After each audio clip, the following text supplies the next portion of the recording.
right, welcome back to another episode of Beer, Bacon, and Bros. Tonight we got the All-Star cast, Adam, Chris, and Keith. So we're going to talk to you a little bit about some of these SEC openings. Right now we got Mississippi State, we got Arkansas, and we got Texas A&M. We're going to give you some of our predictions for who's going to take these jobs. As always, make sure you hit that subscribe button. We really appreciate it, growing the channel, growing the family. Hit the like button on the video so it does become more popular. And as always, you can hit us in the comments. Let us know who your candidate is that you think is taking any of these jobs. I'll go ahead off the bat. Let's talk the big one first, Texas A&M. This one's obviously going to get the most high-level candidate, I guess, or scrutiny. Yes, yeah. Definitely for sure. I mean, A&M obviously clearly has as much money as they want. They will pay for whatever they want. And they just paid. They think that they're just going to get whoever they want. So, Jimbo's $77 million just to leave. Yeah, after winning by 40.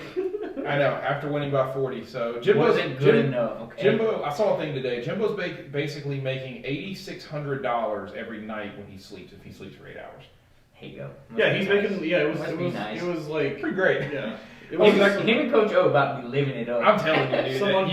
You go find them in the Caribbean or Hawaii or something. So, I'll tell you what. I'm gonna go ahead off the top. Dan Lanning's already kind of denied it. I don't see Dan Lanning leaving Oregon to go to Texas A&M. He's comfortable where he's at. And they're doing well in Oregon. Why would you leave? They're doing well, and I just don't think Texas A&M. I think has the mentality we'll throw as much money as we need to get who we want. But I just don't think that Dan Lanning is going to step into that level of scrutiny and expectations when he's playing well with what he's got in Oregon. I mean, especially when you're contending for the Pac-12 championship this year, and you were there. You were in the contention last year, so yeah. Why would you be leaving Oregon? Yeah. Yeah, it was Utah, Southern Cal for the Pac-12 last year, but Oregon obviously a great team there, and I think has a really good shot. Taking revenge on Washington is what I'll call it. Yeah, if you're top 3 every year, why would you want to? Yeah, obviously you're in contention. No, granted, make sure he's not in the Pac-12 anymore. Yeah, he's in the Big Ten, and I think there can be something to be said there. I think somebody that's taking this job is willing to take the level of scrutiny and high, quick expectations. Right? Yeah, so very quick turnaround. So who's the best one for that on that list? Lane Kiffin. Yeah, I agree. I think the realest one may actually be Lane Kiffin. If they're going to go get a high level name, it's not probably not going to be Mike Norvell. Probably not. Definitely not going to be. Norvell's not going to leave Florida State right now. Yeah, and I think Lane Kiffin would probably be the guy. I do think Kellen DeBoer is another great one at Washington to be thinking about. Well, he's more of your defensive-minded coach too. He is. Which is what they're building that team around right now. But he's only really been great with Michael Penix Jr. True. So for 2 years. Yeah, right. I mean, can he really be that good? Is it Michael Penix Jr. that's making his team that good when he's a defensive-minded coach and a Heisman candidate at quarterback? You know, can he reproduce that at A&M? So, but yeah, I'm with you. Like, I think Lane's been very loyal for a while, but is this the job that gets Lane out of Ole Miss? So I personally think there's 3 people that I see going for this job. Lane Kiffin being at the top. I can see Mike Elko leaving Duke to go to an A&M job. For sure. Mike Elko's leaving Duke for one of these 3 jobs. Yeah, and I also could see Dan Campbell potentially going to A&M as well. From Detroit, because it's his alma mater. And he can come down there and he'll have free reign to do what he wants. And I mean, if he can do what he wants with these guys in Detroit, what could he do on the college level? Yeah, and I think he'd be a good recruiter too. I think he'd be able to recruit some of these kids. I think people love playing for Dan Campbell. I think he's also an alumni of the Lions. He played for the Lions for years, but I think I would argue that he has more control with Detroit right now. And how bad that organization has been and how they're winning. I think he has more control over his roster than it would be obviously with their. That's why he's my bottom pick. I don't think he goes. I think the 2 front runners are clearly going to be Mike Elko or Lane Kiffin. Yeah. Because like you said, Lane Kiffin can come in, take the scrutiny because he did it at Tennessee, he did it at USC, and he's done it at Ole Miss. Yeah. So for him to come in and have a high profile job where he knows he's still going to potentially play Saban every year. Yeah, he's gonna, that's what he's gonna love to go in there and do because he wants to just go beat Saban at least one time. Yeah, a little bit of a kind of quiet name, Lance Leipold over there at Kansas. I do think this is the year that he jumps from Kansas. You remember he was at Buffalo before. He's clearly been able to really build programs and turn them around. I just don't know that he is good enough for the A&M brand. I could see right? him going to like a Mississippi State or an Arkansas. Yeah. Mainly, probably Mississippi State. Yeah. Go in and kind of do the same thing that he's done with Kansas. Bring in some decent talent and then kind of build around it and then continue to build that program like he's done in Kansas so far. Yeah, 3 stars in transfer portal. That's what the guy does, and he's good at it. So All right. If you had to pick one that you say is going, who would you say? to A&M, Yep. Kiffin. I'm with Kiffin too. Yeah, Lane. Lane. Yeah. Yeah, you think it's the time? Yeah, I think he's he's done good things at Ole Miss. I don't think I think it's all about money. If they throw enough money at Lane Kiffin, I don't think he's You tied saw to- what they threw at Jimbo. So, Exactly. why So I don't think he's tied down to anything at Ole Miss. I don't think he would have heartbreak about leaving Ole Miss. So No, if he they probably throw- took half his team with him too. If they throw enough money at him, I could easily see Lane jumping ship here. I think a big thing for Lane, the money's one thing, but I think Lane knows that if he jumps to A&M, he has the resources to battle Alabama. Absolutely. Right? He doesn't have the resources at Ole Miss, no matter how bad they want to think it's Eli Manning's Ole Miss again. Archie They- Manning, Ole Miss. Yeah, they don't have the resources to play with Alabama right now. A&M has the resources. That deep Texas route, you're going to have a great rivalry coming back with the Longhorns. You got And all the Oklahoma. money in the world. You know, I think he can actually build that program there. Yeah. So, all right, if we're talking, we'll take a step down next. I like to talk about Arkansas next. My pick for Arkansas is definitely Elko. I think he fits that brand of what Arkansas wants. That hard-nosed in their coaches. football? Yeah, Yeah. yeah. So I would agree. If Elko does not go to A&M, I could definitely see him taking that Arkansas position. yeah. There have been a lot of different names. I mean, even Coach O's name has been thrown around for Arkansas. I don't see him coming back. Yeah, I don't think so either. So, I think for a couple reasons, I would say there's probably a couple different people that you want to really kind of think about when it comes to Arkansas. I would say, like, I can look at, I almost, this is going to sound super crazy to me, I almost think that they want to go, like, low-level coaches, though. Like, the guy out of Tulane, I can't remember his name off the top of my head. Yeah. A guy who's produced at a lower school, and then just kind of let him build up a little bit.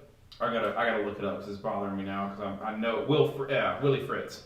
This is a guy that's certainly older, 63, but has been around a lot of football. Really has Tulane in a good position, and you know it's not that you're taking a chance on a young guy necessarily, but you're taking a guy. Yeah, you're taking a guy that has really proven, especially like helping build Sam Houston State into what it was. On how to build programs. This guy's really kind of worked his way up and may really deserve, honestly, the Arkansas position. Hell, let me go get Willie Taggart. Yeah, Willie Taggart or Tom Herman. Like Tom Herman, honestly. Oh God, he fell off the face of the earth. Oh, he's at FAU. He still fell off the face of the earth. Yeah, yeah. When you talk about he went from Ohio State to Texas. Yeah, I think Jeff Taylor's another name that I would really think about too. UTSA's coach. I think UTSA has really quietly been like a 10-win really team solid for team, 3 or 4 yeah. years now. Another guy that has those roots in Texas that could help recruit for Arkansas because they need to get that brand back up the chain line, right? Like the early Kevin Sumlin days. I Yeah, would say back when you had David McFadden there.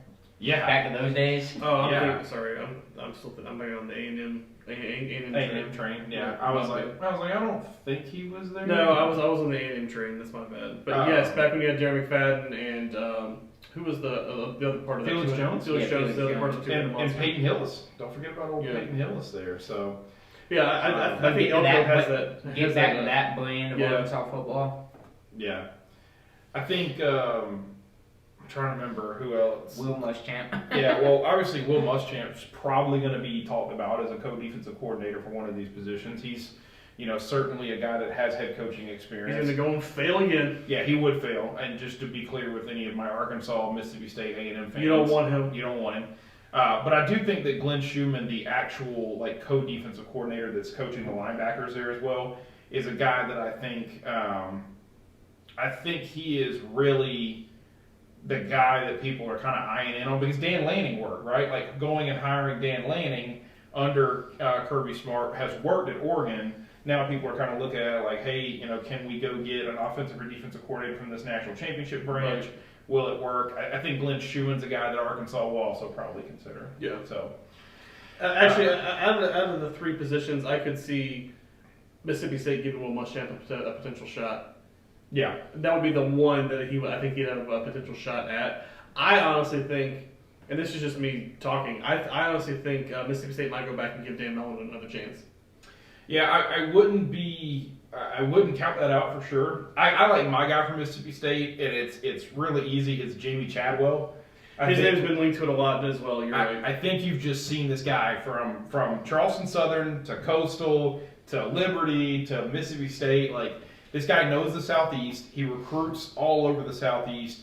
He, you know, was proven it at Coastal. People were like, I'm not really sure yet. Then he goes over and does it at Liberty. He's got them undefeated this year. He's a proven winner. I mean, that's the truth behind it. So his name really does make a lot of sense for Mississippi State for me. I think that's a school that is really needing to rebuild. Right. So, Well, yeah, I mean, they just got hit really hard with the Jolly Roger going down. I mean, that really hurt them.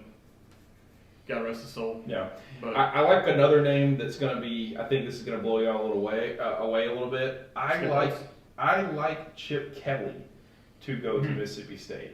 and leave UCLA. Yep, hear me out here. UCLA going to the Big Ten. They've had a mediocre season. You're now going to face even harder competition. You haven't been able to recruit with Southern Cal, Washington, Oregon State, Utah of the last couple of years. You've basically landed one five-star quarterback out of Detroit and everybody's drooling over.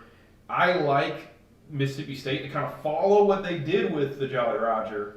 Go get that offensive-minded guy that's, you know, out of the Pac-12, running high-octane offenses. Bring him here and let him try to do what Jolly Roger did, which was build a high-octane offense in Mike Leach, what he was good and known for. He built that high-octane offense in the SEC where nobody else could run the same thing, and it worked for Mississippi State. So I think he makes a little bit of sense in my mind, too. I hate when they, you know, coaches really go across country. You don't see them have a lot of success when they do that. Right. Brian Harsin with Auburn, but I think Chip Kelly can do it. That was a bad hire for them. Brian Harsin, yeah, it was a horrific hire. But I think you're right. I think Chip Kelly makes a lot of sense, fits the scheme that they like to run with running. How long was Leach there? A decade? 4 years? 5 years? It feels like a decade. It does feel like a decade. At least that's the way it felt, but because Yeah. he came out of what, Texas Tech, right? Came out of Texas Tech, went to And Washington Wazoo. State, and then But yeah. then went to Mississippi State. But I mean, I remember watching some of those old Texas Tech games, and Oh yeah. he threw it 50 times a game for 700 yards, and it worked well on the West Coast. And then you finally saw it get put together in the SEC for the first time that it actually worked. Because yes, SEC has been known for RPO, run power often, run the ball. Run power often. Run the ball down your throat is what the SEC has always been known for. Yeah.